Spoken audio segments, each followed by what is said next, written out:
ఏదో బకెట్ ఉంది పడు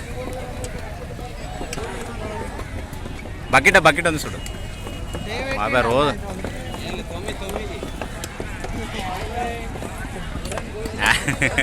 గొర్రెని కోసేసినాము ఇప్పుడే. బోటీ తీస్తున్నాడు అన్న. ఏదో బోటీ చూడండి. ఇది నాయనపల్లి మసమ్మకి వచ్చినాం మేము. ఇవి చూడండి, ఇవన్నీ యాటలు కోసే ప్లేస్లు.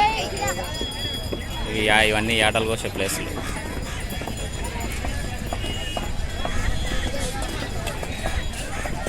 చూడండి, ఆదివారం ఇన్ని ఆటలు దిగుతాయి.